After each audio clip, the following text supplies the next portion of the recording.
Welcome to screen சாகா. மலையாளத்தில் ரீசெண்டாக release ஆன த்ரில்லர் படமான ஒசேப்பிൻ്റെ ஒசியாத் படத்துடைய கதையை தான் இன்றைக்கி நம்ம பார்க்க போகிறோம். இந்த படம் த்ரில்லர் ஜானரில் இருந்தால் கூட ஒரு எமோஷ்னல் ட்ராமானே சொல்லலாம். ஏன்னா ஒரு கட்டத்தில் குற்றவாளி பாவம் மாட்டிக்க கூடாதுன்னு நம்மளையே ஃபீல் பண்ண வச்சுருப்பாங்க. இந்த படத்துடைய கதை ஒசைப்பச்சினை சுற்றி தான் நகருது. அவருக்கு மொத்தம் 3 ஆம்பளை பசங்க. மூத்த பையன் பேர் மைக்கேல், தாசில்தார். 2வது பையன் சர்க்கிள் இன்ஸ்பெக்டர், அவருடைய பேர் ஜார்ஜ்.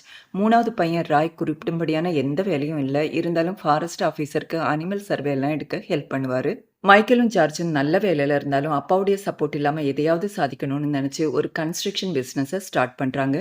பிஸ்னஸும் நல்லா தான் போயிட்டு இருந்தது. ஆனால் திடீர்னு ஏற்பட்ட ஃப்ளட்டால் அவங்க கட்டிட்டு இருந்த பில்டிங் அஃபெக்ட் ஆகி கன்ஸ்ட்ரக்ஷனை கம்ப்ளீட் பண்ண முடியாமல் தவிச்சிட்டு இருப்பாங்க. ஒரு பக்கம் பிஸ்னஸ்க்கு கடன் கொடுத்தவங்கலாம் ப்ரெஷரைஸ் பண்ணிட்டு இருப்பாங்க. கன்ஸ்ட்ரக்ஷன் கம்பெனியை கேட்டாலும் அவங்க எந்த சொல்யூஷனும் கொடுக்க மாட்டாங்க. 2 பேருடைய வைஃபும் எதுக்கு தேவையில்லாமல் இந்த வேலைக்கு போனீங்கன்னு ப்ளேம் பண்ணிட்டு இருக்காங்க.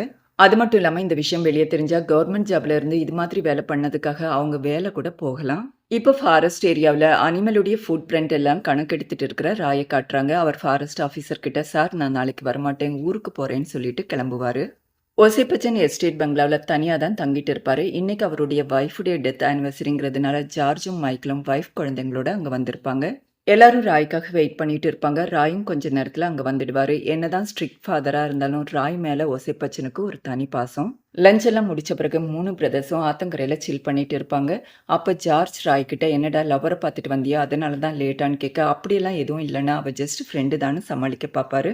அதுக்கு ஜார்ஜ், டேய் நான் போலீஸ்டா, இந்த ஊரில் என்ன நடந்தாலும் எனக்கு தெரியாமல் நடக்காது, சமாளிக்காதேன்னு கிண்டல் பண்ணிட்டு இருப்பாரு. ராய் என்னதான் ஃப்ரெண்டுன்னு சொல்லி சமாளித்தாலும் உண்மையாகவே அந்த பொண்ணை லவ் பண்ணிட்டு தான் இருப்பார்.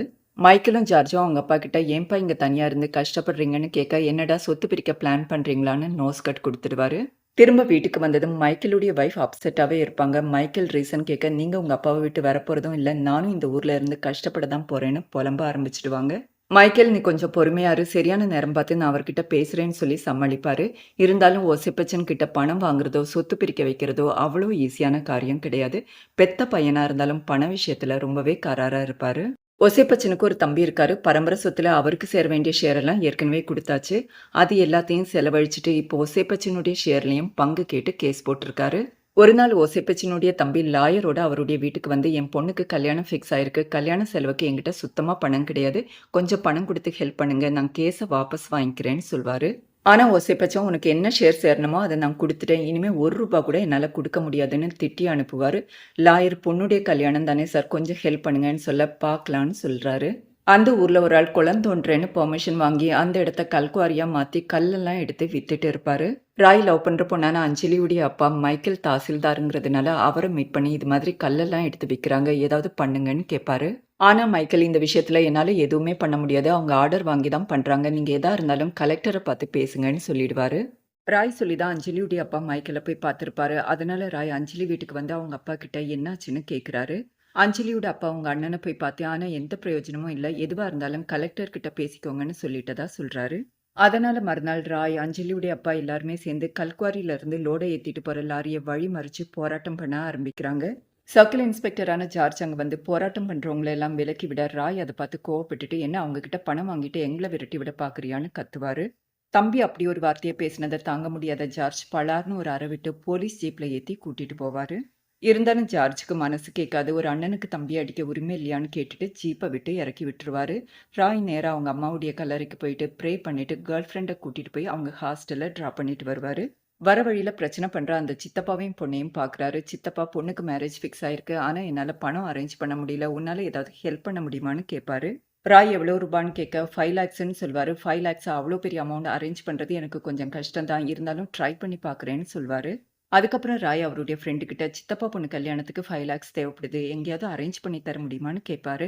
அவர், நானே மாதம் 15,000 தான் சேலரி வாங்குறேன், என்ன நம்பி எவன் பணம் கொடுப்பான், பேசாமல் நீ உங்கள் அப்பாவே கேட்டுப்பாருன்னு சொல்கிறாரு. மைக்கேலுக்கும் ஜார்ஜுக்கும் நாளுக்கு நாள் பிரச்சனை கூடிட்டே போகும். பணம் கொடுத்தவங்களாம் பணத்தை கேட்டு பிரச்சனை பண்ண ஆரம்பிப்பாங்க. அதுலேயும் ஒருத்தன், நீ பணத்தை செட்டில் பண்ணலைன்னா லேண்டை எடுத்துடுவேன்னு மிரட்ட ஆரம்பிக்கிறான். ராய் அவங்க அப்பாவை மீட் பண்ணி 5 lakhs பணம் வேணும்னு கேட்க, பணம் என்ன மரத்துலையா காய்க்குது, நீ முதல்ல இப்படி வெட்டியாக சுற்றுறதை விட்டுட்டு வந்து என் பிஸ்னஸை பார்த்துக்கோ, அதுக்கப்புறம் உனக்கு எவ்வளோ பணம் வேணும்னாலும் எடுத்துக்கலான்னு சொல்வார். உடனே ராய் 5 lakhs தர முடியலன்னா என் சொத்தை பிரித்து கொடுங்கன்னு கேட்க, ஒசைப்பச்சன் கோவப்பட்டு கண்ணா பின்னான்னு கத்த அவர் அங்கேருந்து போயிடுவார். ஜார்ஜும் மைக்கேலும் உட்காந்து கணக்கு பார்த்தா கிட்டத்தட்ட 1 கோடி ரூபாய்க்கு மேலேயே 2 பேருக்கும் கடன் இருக்கும். அவ்வளோ பணத்தை கண்டிப்பா அவங்களால வெளியே அரேஞ்ச் பண்ண முடியாது. அதனால ஒரே வழி அப்பாவை கேட்கறது தான் முடிவு பண்றாங்க. அதனால அவருக்கு ஐஸ் வைக்கிறதுக்காக ஒரு பிராண்டி பாட்டிலையும் வாங்கிட்டு போய் அவரை பார்த்து விஷயத்த சொல்றாங்க. 2 பேரும் அவங்களுக்கு இருக்கிற எல்லா பண பிரச்சனையும் சொல்ல, ஒசேபச்சன் இப்ப எவ்வளவு பணம் தான் உங்களுக்கு தேவைப்படுதுன்னு கேட்பாரு. உடனே 1.5 கோடின்னு சொல்லுவாங்க. அதை கேட்டு ஒசேபச்சனே ஷாக் ஆயிடுவாரு. உங்க சொத்தை 8-10 வருஷத்துக்கு முன்னாடியே நான் பிரிச்சு கொடுத்துட்டேனே, அதெல்லாம் என்ன பண்ணீங்கன்னு கேட்டா அவங்க கிட்ட அதுக்கு பதிலே இருக்காது. ஏன்னா எல்லா சொத்தையும் இப்படிதான் பிசினஸ் பண்றேன்னு அழிச்சிட்டாங்க. மைக்கேல் இந்த பிரச்சனையெல்லாம் வெளியே தெரிஞ்சா எங்க 2 பேருக்கும் வேலையே போயிடும்பா, ஏதாவது ஹெல்ப் பண்ணுங்கன்னு கெஞ்சுவாரு. ஒசேபச்சன் இவ்வளோ பெரிய அமௌண்ட் என்னால உடனே அரேஞ்ச் பண்ண முடியுமான்னு தெரியல. என்னால என்ன பண்ண முடியுமோ பண்றேன். நீங்க எடுத்துட்டு வந்த இந்த பிராண்டியை நீங்களே எடுத்துட்டு போங்கன்னு சொல்லிட்டு தூங்க போயிடுவாரு. ஜார்ஜும் மைக்கேலும் அந்த பாட்டிலை எடுத்துட்டு போய் வீட்டு வாசல்ல உட்காந்து தண்ணி அடிச்சுக்கிட்டே பேசிட்டு இருப்பாங்க. ஜார்ஜ் அப்பா கண்டிப்பா பணம் தருவாருன்னு சொல்ல, மைக்கேல் அவர் தந்துதான் ஆகணும். சின்ன வயசுல இருந்து அவர் சொல்றதை தான் நான் பண்ணிட்டு இருக்கேன். அவர் சொன்ன காலேஜ்ல சொன்ன கோர்ஸை தான் நான் படிச்சேன். அவர் பார்க்க சொன்ன வேலையை தான் பார்த்தேன். அவர் பார்த்து வச்ச பொண்ணை தான் கல்யாணம் பண்ணிக்கிட்டேன். இப்படி என் வாழ்க்கை முழுக்க அவர் சொல்றதை கேட்டுதான் நான் வாழ்ந்துட்டு இருக்கேன்னு புலம்பிட்டு இருப்பாரு. அப்ப கொல்லை பக்கம் ஏதோ ஒரு சத்தம் கேக்குது. ஜார்ஜும் மைக்கேலும் அங்க போய் பார்த்தா ஒரு ஆள் வீட்டுல இருந்து இறங்கி வேகமா ஓடி போயிட்டு இருப்பாரு. 2 பேரும் அந்த ஆளை துரத்தி போவாங்க. ஒரு கட்டத்துல ஜார்ஜ் அந்த ஆளு தப்பிச்சிட போறான்னு நினைச்சு ஒரு கல்லை தூக்கி அந்த ஆளு தலையில எறிவாரு. கல்லுப்பட்ட வேகத்துல அந்த ஆள் அப்படியே சுருண்டு கீழே விழுந்துடுவான். ஜார்ஜும் மைக்கேலும் கிட்ட போய் குப்புற விழுந்த ஆளை திருப்பி பார்க்கும்போதுதான் தெரியுது அது வேற யாரும் இல்ல, அவங்க சொந்த தம்பி ராய் தான். ராய் தலையில இருந்து ரத்தமா கொட்டிட்டு இருக்கும். 2 பேரும் ராயை தட்டி பார்ப்பாங்க, எழுப்பி பார்ப்பாங்க, தண்ணி தெளிச்சு கூட பார்ப்பாங்க. ஆனா எந்த பிரயோஜனமும் இருக்காது. ராய் ஸ்பாட்லயே இறந்து போயிருப்பாரு. ராய்க்கு உயிரில்லைன்னு தெரிஞ்சதும் 2 பேரும் வாய் விட்டு அழ ஆரம்பிப்பாங்க. ஒரு கட்டத்துல ஜார்ஜ் மைக்கேலை சமாதானப்படுத்தி, அண்ணா கொஞ்சம் பொறுமையா இருங்க, இந்த விஷயம் வெளியே தெரிஞ்சா பெரிய பிரச்சனை ஆயிடும்னு சொல்றாரு. இது தவறுதலா நடந்த ஒரு விஷயம்னு வெளியே சொன்னா யாருமே நம்ப போறதில்ல. இப்ப இருக்கிற பண பிரச்சனைக்கு 2 பேரும் ஜெயிலுக்கு போயிட்டாங்கன்னா அவங்க பொண்டாட்டிங்க புள்ள குட்டி அத்தனை பேரும் நடுத்தெருவுக்கு வந்துடுவாங்க. அதனால ராயுடைய மரணத்தை மறைக்கிறதுன்னு முடிவு பண்றாங்க. ராயுடைய பாடியை வீட்டு பக்கத்துல இருக்கிற கார் ஷெட்டுக்கு எடுத்துட்டு வந்து ஜார்ஜ் குழி தோண்டி புதைக்க ஆரம்பிக்கிறாரு. ஆனா மைக்கேல் பிரம்ம பிடிச்ச மாதிரி உட்கார்ந்துட்டு இருப்பாரு. புதைச்சு முடிச்ச பிறகு ஜார்ஜ் எவிடன்ஸ் எல்லாத்தையும் கிளியர் பண்ணிட்டு வீட்டுக்கு வந்து அவருடைய ட்ரெஸ்ஸையும் எரிச்சிடுவாரு. என்னதான் இந்த குற்றத்துல இருந்து தப்பிக்க நினைச்சாலும் 2 பேராலையும் குற்ற உணர்வுல இருந்து வெளியவே வர முடியல. அதுலயும் தம்பியை நினைச்சு ரொம்பவே ஃபீல் பண்ணிட்டு இருப்பாங்க. அஞ்சலி ராய்க்கு ஃபோன் பண்ணி பார்த்துட்டே இருப்பாங்க. ஆனா எந்த ரெஸ்பான்ஸும் இருக்காது. ஒரு கட்டத்துல ஸ்விட்ச் ஆஃப்னு வரும். ராயுடைய ஃப்ரெண்டும் ஃபோன் ட்ரை பண்ணி பார்த்து கிடைக்காததுனால வீட்டுக்கு போய் பார்ப்பாரு. வீடு பூட்டி இருக்கிறதுனால திரும்ப போயிடுவாரு. ஓசேபச்சனுக்கும் 2-3 நாளா ராய் கண்ணில் படலையேன்னு நெருடலா இருக்கும். ஜார்ஜுக்கு உள்ளுக்குள்ள ஏதோ உறுத்தலா இருக்க. தம்பியை புதைச்ச இடத்த நோட்டம் இட்டுட்டு போயிட்டு இருப்பாரு. அப்பா அவங்க அப்பா அவரை கூப்பிட்டுட்டு, தம்பியை 2-3 நாளா காணும்பா, என்னாச்சுன்னு கேட்குறாரு. அதுக்கு ஜார்ஜ் ஃபாரஸ்ட் சர்வேக்கு போயிருப்பான்ப்பா, வந்துடுவான்னு அவரை சமாதானப்படுத்திட்டு கிளம்பிடுவாரு. அன்னைக்கு நைட் ஓசேபச்சன் அவருடைய ஹவுஸ் கீப்பர் கிட்ட, ராயை 2-3 நாளா காணும், அவனை யாராவது பார்த்தா கொஞ்சம் ஃபோன் பண்ண சொல்லு. அவன் அன்னைக்கு பணம் கேட்ட போதே கொடுத்துருக்கலாம், ஏதோ ஒரு அவசரம் இருந்திருக்கும், அதனால தான் பணம் கேட்டிருப்பான், எனக்கு மனசே சரியில்லைன்னு சொல்லிட்டு வைஃபுடைய போட்டோவையும் பார்த்துட்டு தூங்க போயிடுவாரு. ராய் அப்படியே அவருடைய வைஃபை உரிச்சு வச்சிருப்பாரு. அதனாலேயே அவர் மேல அவருக்கு ஒரு தனி பாசமும். தூங்க போன ஒசேபச்சன் தூக்கத்திலே இறந்து போயிடுவாரு. பையனை காணுங்கிற கவலை கூட அவருடைய சாவுக்கு காரணமா இருந்திருக்கலாம். டெத்துக்கு ரிலேட்டிவ்ஸ் எல்லாம் வர ஆரம்பிக்கிறாங்க. வரவங்க எல்லாரும் ராய் எங்கேன்னு தேடவும் ஆரம்பிப்பாங்க. டெத்துக்கு வர அஞ்சலி ராயுடைய ஃப்ரெண்டு கிட்ட ராய் எங்கேன்னு கேட்க, எனக்கு தெரியல, ஃபோன் பண்ணா கிடைக்கலன்னு சொல்றாரு. ராய் வராம ஒசேபச்சனுடைய பாடியை எடுக்க முடியாது. அதனால ரிலேட்டிவ்ஸ் எல்லாம் ஒசேபச்சன் இறந்து போன விஷயத்த பேப்பர்ல கொடுப்போம், அதை பார்த்தாவது ராய் வருவான்னு சொல்றாங்க. ஜார்ஜ் யாருக்கும் அவர் மேல சந்தேகம் வரக்கூடாதுங்கிறதுக்காக வாட்ஸ்அப் குரூப்ல ராயை காணோன்னு அவருடைய போட்டோவோட மெசேஜ் போட்டு விடுவாரு. வந்திருக்கிற ரிலேட்டிவ்ஸ்ல ஒரு ஆள், இவ்வளோ நேரம் ராய் வரலன்னா கண்டிப்பா ராய்க்கு ஏதோ ஒன்று நடந்திருக்குன்னு பேசிட்டு இருக்க. அதை கேட்டு மைக்கேல் டென்ஷன் ஆகி நேரா வந்து பலார்னு ஒரு அறை விட்டு, நீ யாருடா என் குடும்ப விஷயத்த பேசுறதுக்கு, இனி என் தம்பியை பத்தியோ அப்பாவை பத்தியோ ஏதாவது ஒன்று பேசினேன்னா உனக்கு அவ்வளவுதான் மரியாதைன்னு கத்திட்டு இருக்க. ஜார்ஜ் அவரை சமாதானப்படுத்தி ரூமுக்குள்ள கூட்டிட்டு போவாரு. அதுக்கப்புறம் ஜார்ஜ் மைக்கேல் கிட்ட, அண்ணா நீங்க இப்படி தேவையில்லாம டென்ஷன் ஆயிட்டு இருந்தீங்கன்னா நம்ம மாட்டிப்போம், நம்ம வாழ்க்கையே பாழா போயிடும், கொஞ்சம் பொறுமையா இருங்கன்னு சமாதானப்படுத்துவாரு. ராய் வராததுனால வேற வழி இல்லாம ஒசேபச்சனுடைய பாடியை அடக்கம் பண்றாங்க. ஒசேபச்சனுடைய வீடு தோட்டம் துறவு எல்லாம் பார்த்துக்க ஆள் இல்லைங்கிறதுனால மைக்கேல் ஃபேமிலியோட அங்க ஷிஃப்ட் ஆயிடுவாரு. ஒசேபச்சனுடைய சாவுக்கு அப்புறம் கொஞ்ச நாள் பொறுமையா இருந்த கடன்காரங்க திரும்ப மைக்கேலையும் ஜார்ஜையும் தொல்லை பண்ண ஆரம்பிக்கிறாங்க. அதுலயும் மைக்கேலும் ஜார்ஜும் ஒரு லேண்ட் வாங்குறதுக்காக அட்வான்ஸ் கொடுத்துருப்பாங்க. அந்த லேண்ட் ஓனர் 2 வாரத்துக்குள்ள எனக்கு பணம் செட்டில் பண்ணலைன்னா நீங்க கொடுத்த அட்வான்ஸ் பணம் திரும்ப வராதுன்னு மிரட்டிட்டு போவாரு. ஜார்ஜும் மைக்கேலும் இப்படியே இருந்தா வேலைக்கு ஆகாதுன்னு புரிஞ்சுக்கிட்டு அந்த வீட்டுடைய ஹவுஸ் கீப்பர் கிட்ட, அப்பா எழுதி வச்ச உயிலை பத்தி உனக்கு ஏதாவது தெரியுமான்னு கேக்குறாங்க. அந்த ஹவுஸ் கீப்பர் உயில் அட்வொகேட் கிட்ட தான் இருக்குன்னு சொல்ல 2 பேரும் அட்வொகேட்டை போய் பாக்குறாரு. அப்பதான் அட்வொகேட் 2 பேர் தலையிலயும் இடி விழுற மாதிரி ஒரு விஷயத்த சொல்றாரு. ஊர்ல இருக்கிற பாதி சொத்து ஒசேப்பச்சனோடது தான். அந்த சொத்து முழுக்க ராய் பேருக்கு எழுதி வச்சிருப்பாரு. அத கேட்டதும் 2 பேருக்கும் என்ன பண்றதுன்னே தெரியாம முழிச்சுட்டு இருப்பாங்க. ரீசெண்டா நீங்க ஏதோ பிரச்சனையில இருக்கீங்க. அதனால உங்களுக்கும் சொத்துல பங்கு தரணும்னு பேசிட்டு இருந்தாரு. ஆனா அதுக்குள்ள தான் இறந்து போயிட்டதா சொல்றாரு. இந்த விஷயத்த மைக்கேலும் ஜார்ஜும் அவங்க சித்தப்பா கிட்ட சொல்ல அவர் ரொம்பவே சந்தோஷப்படுவாரு. நல்ல வேளை சொத்தெல்லாம் ராய் கைக்கு போச்சு. அவன் ரொம்ப நல்லவன். கண்டிப்பா எனக்கு ஹெல்ப் பண்ணுவான். அவன எப்படியாவது தேடி கண்டுபிடிக்கணும். அவன காணோம்னு நான் போலீஸ் கம்ப்ளைண்ட் குடுக்க போறேன்னு பேசிட்டு இருப்பாரு. அத கேட்டதும் மைக்கேல் கோவப்பட்டு கம்ப்ளைண்ட் தானே போய் குடுங்கன்னு சித்தப்பா கிட்ட டென்ஷன் ஆயி அவர அனுப்பி வச்சுடுவாரு. ஜார்ஜ் அவர் போய் கம்ப்ளைண்ட் குடுத்தா நம்ம தான் மாட்டுவோம்னு சொல்ல மைக்கேல் நம்ம ஏன் மாட்டணும்? நீ தான் மாட்டுவேன். நான் யாரையும் கொலை பண்ணலன்னு சொல்லுவாரு. ஜார்ஜ் நான் மாட்டினா உங்கள சும்மா விடுவேன்னு நினைக்காதீங்க. நான் கயிறுல ஒரு பக்கம் தொங்கிட்டு இருந்தா இன்னொரு பக்கம் உங்கள தொங்க விடுவேன்னு சொல்ல மைக்கேல் நான் அப்ரூவரா மாறி எப்படி தப்பிக்கணும்னு எனக்கு தெரியும்னு சொல்வாரு. இப்படி மாத்தி மாத்தி பேசி 2 பேருக்குள்ளேயும் மிஸ் அண்டர்ஸ்டாண்டிங் டெவலப் ஆக ஆரம்பிக்காரு. அன்னைக்கு நைட் மைக்கேல் தூங்கிட்டு இருக்கும்போது யாரோ கதவு தட்டுற சத்தம் கேட்டு போய் கதவை திறந்து பாக்குறாரு. அங்க ராய் நின்னுட்டு இருப்பாரு. திடீர்னு அவர் தலையில இருந்து ரத்தம் சொட்ட ஆரம்பிக்குது. இப்ப மைக்கேல் தூக்கத்துல இருந்து அலறிட்டு எழுந்திருக்கிறாரு. அவர் பார்த்ததெல்லாம் கனவுதான். வைஃப் என்னாச்சுன்னு கேட்க பதட்டத்திலயும் பயத்திலயும் நடந்த எல்லா விஷயத்தையும் சொல்றாரு. அதை கேட்டு வைஃப் அப்படியே உறைஞ்சு போறாங்க. ஒசேப்பச்சனுடைய வீட்டு பக்கத்துல நிப்பாட்டி வச்சிருந்த ராயுடைய பைக்கை அன்னைக்கு நைட்டே ஜார்ஜ் எடுத்துட்டு வந்து ராயுடைய வீட்டுல பார்க் பண்ணிருப்பாரு. இப்போ ஒரு கான்ஸ்டபிள் அந்த பைக்கை செக் பண்ணி பார்த்துட்டு ராயுடைய மொபைலை எடுத்துட்டு வந்து ஜார்ஜ் கிட்ட கொடுப்பாரு. ஜார்ஜ் திரும்ப வீட்டுக்கு வரும்போது அஞ்சலி அவருக்காக வெயிட் பண்ணிட்டு இருப்பாங்க. ஜார்ஜ் கிட்ட ராயை பத்தி ஏதாவது தெரிஞ்சதுன்னா விசாரிச்சுட்டு இருக்கேன். ராயுடைய கால் ரெக்கார்டரை செக் பண்ணி பார்க்கும்போது அவன் கடைசியா உங்ககிட்ட தான் பேசிட்டு இருந்தான். உன்னையும் விசாரிக்க வேண்டியிருக்கும்னு சொல்லிட்டு உள்ள போயிடுவாரு. ஜார்ஜ் ஒரு ஃபார்மாலிட்டிக்கு ராயுடைய ஃப்ரெண்டையும் கூப்பிட்டு விசாரிப்பாரு.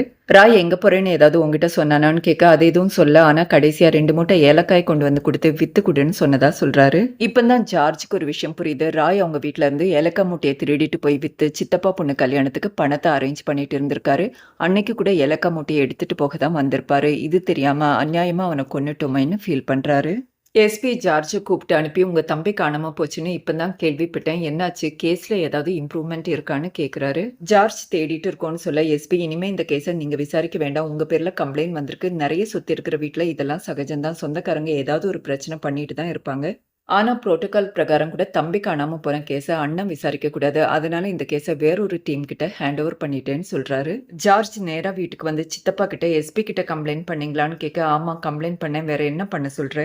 ராய் என் பொண்ணு கல்யாணத்துக்கு பணம் தரேனா, ஆனா அவன் இப்ப எங்க இருக்கானே தெரியல. நீ அரேஞ்ச் பண்ணி தரேன்னு சொன்ன. ஆனா எதுவும் பண்ற மாதிரியே தெரியல.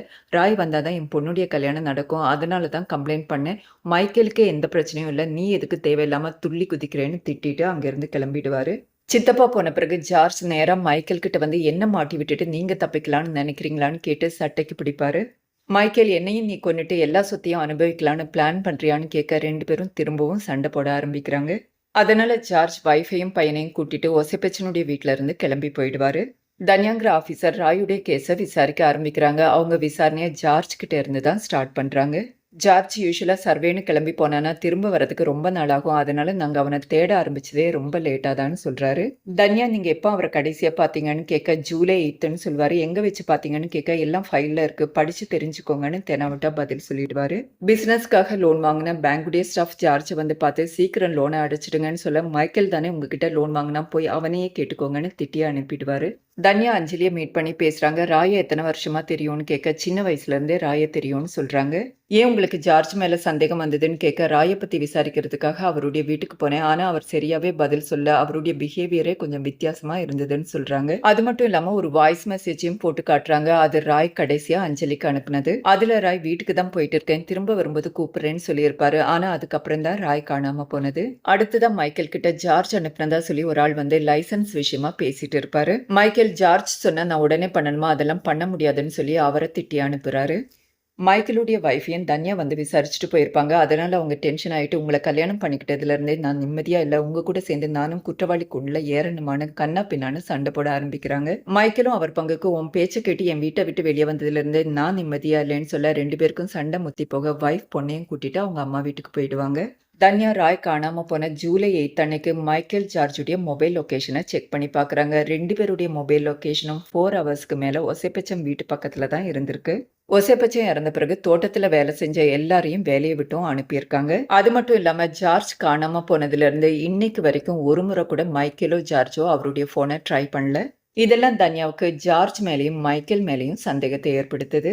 ஒசைப்பச்சம் வீட்டுக்கு போற ரூட்ல இருக்கிற சிசிடிவியை செக் பண்ணி பார்க்கும்போது ராய் அங்க போயிருக்கிறது கிளியரா ரெக்கார்ட் ஆயிருக்கு. ஆனா அதுக்கப்புறம் நல்ல மழை பெஞ்சதுனால திரும்ப வரும்போது யாரோ பைக் ஓட்டிட்டு வர்றது மட்டும்தான் தெரியுது. அது ராயா இல்ல வேற யாராவதான்னு கிளியரா தெரியல.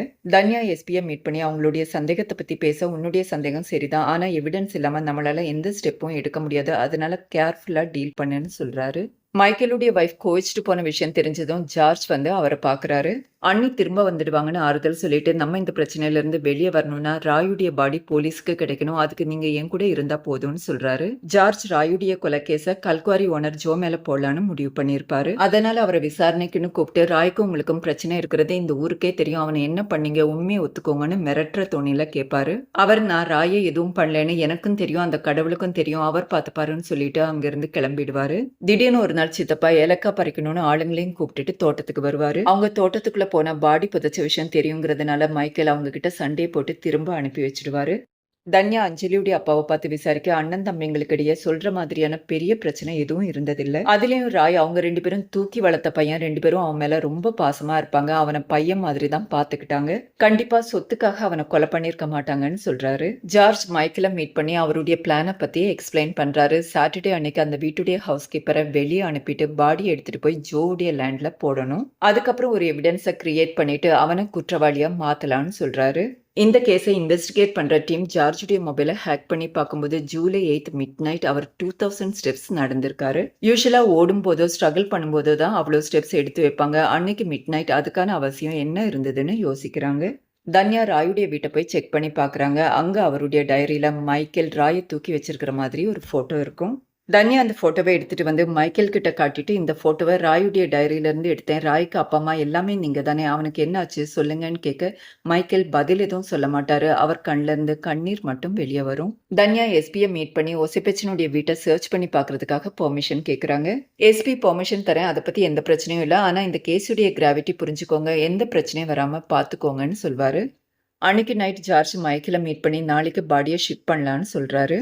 மைக்கேல் திடீர்னு எமோஷனலாக பேச ஆரம்பிக்கிறாரு. அம்மா இறந்து போகிறதுக்கு முந்தின நாள் நம்ம எல்லாம் எவ்வளோ சந்தோஷமாக பேசி விளையாண்டுட்டு இருந்தோம், அம்மாவுடைய ஸ்பேஸை யாராலையுமே ஃபில் பண்ண முடியல, அம்மா இறந்து போன பிறகு நீ ஒரு சைக்கிள் வேணும்னு அடம் பிடிச்சு சாப்பிடாம இருந்தாலும் அப்பா சைக்கிள் வாங்கி தரல, அம்மா இருந்திருந்தா உன்னை அப்படி பட்டினியா இருக்க வச்சிருக்கவே மாட்டாங்கன்னு எல்லாம் பேசிட்டு இருப்பாரு.